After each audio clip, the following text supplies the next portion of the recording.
BNP এবং জামাতকে বলছি, আপনারা আল্লাহর কাছে অসংখ্য শুকরিয়া আদায় করতে থাকুন এই জন্য যে আল্লাহ আপনাদেরকে এক বিরাট বড় অভিশাপ থেকে বাঁচিয়ে দিয়েছেন। এই আওয়ামী সরকারের জুলুম নিপীড়ন থেকে আপনাদেরকে বাঁচিয়ে দিয়েছেন। এজন্য আপনাদের দীর্ঘদিন নতুন কোনো আন্দোলন কর্মসূচি না দিয়ে বরং এই শুকরিয়া আদায় করাতে আপনাদের ব্যস্ত থাকা উচিত। কারণ ছাত্র সমাজ যা করছে আপনাদের জন্য, অবশ্যই আপনাদের অপ্রত্যাশিত এক মুক্তি পেয়েছেন, নতুন জীবন পেয়েছেন।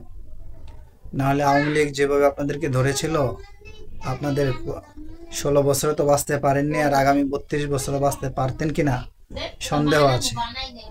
তাই সামনে নির্বাচন নিয়ে এত উদ্বিগ্ন বা এত উচ্ছ্বসিত না হয়ে আল্লাহ তাআলার শুকরিয়া আদায় করতে থাকুন এবং নিজেদের দলকে জনগণের কল্যাণে কিভাবে নিয়োজিত করবেন সেই দিকটি এখন থেকেই চিন্তা ভাবনা করতে থাকেন।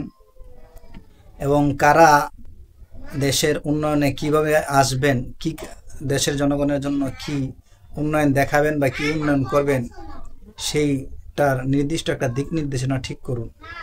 এবং আপনাদের দলকে, বিশেষ করে বিএনপিকে বলতেছি যে কে নেতৃত্ব দেবে, সিলসিলা অনুযায়ী, পৈতৃক অনুযায়ী, বাপদাদার সম্পত্তি অনুযায়ী একজনে আসবে তা না। আমার দলের মধ্যে যার নীতি আছে, আদর্শ আছে, যে দেশের জন্য, জনগণের জন্য কল্যাণ করবে, কাজ করবে, জনমানুষের জন্য কাজ করবে, সে যে কেউ হইতে পারে। প্রধানমন্ত্রীর ছেলে হইতে হবে এমন কোনো কথা নয়, প্রধানমন্ত্রীর জামাই হইতে হবে এমন কোনো কথা নয়, অথবা তার আত্মীয় হইতে হবে এমন কোনো কথা নয়। বলেছে একটা দলের মধ্যে লক্ষ সদস্যদের মধ্যে অনেক যোগ্যতা সম্পন্ন ব্যক্তি এবং আদর্শবান ব্যক্তি থাকে। বলেছে তাদেরকে নির্বাচন করুন, যারা জাতিকে সামনের দিকে নতুন আদর্শ নিয়ে এগিয়ে নিয়ে যাবে। খালি ব্যক্তির ছবি দেখে, শুধু এক ব্যক্তিকে দেখেই থাকেন না, যার মধ্যে আদর্শ আছে তাকেই বেছে নেন, তাকেই নেতা হিসেবে গ্রহণ করেন, তাকে আদর্শ হিসেবে গ্রহণ করেন এবং জাতির সামনে তাকেই তুলে ধরেন। তাহলে কি হবে, দল টিকে থাকবে, দেশ টিকে থাকবে এবং জনগণ তার কাছ থেকে কিছু কল্যাণ পাবে এবং ভালো কিছু জনগণ আশা করতে পারে।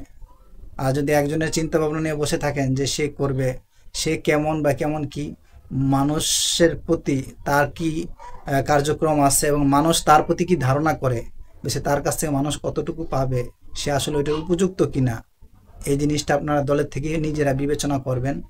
নিজেরা বিবেচনা করে জাতির সামনে একটা আদর্শ দেশ গড়ার এবং জনগণের কল্যাণ করার একটা কি বলে ইস্তেহার অথবা একটা বাস্তব নীতি জনগণের সামনে তুলে ধরবেন।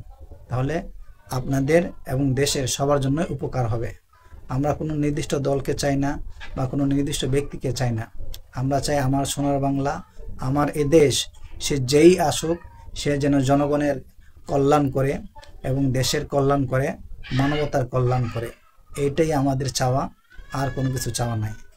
আপনাদের সবার কাছে এটাই আবদার থাকবে যে যেই দলই করি আগে সে মানবতার আদর্শ, মানব কল্যাণ এবং সে মানুষ এবং দেশের উপকার সে যে করবে, সে তাকে আমরা সামনে রাখবো, তাকেই আমরা সে নেতা হিসেবে গ্রহণ করব, তাকে আমরা আদর্শ হিসেবে গ্রহণ করব।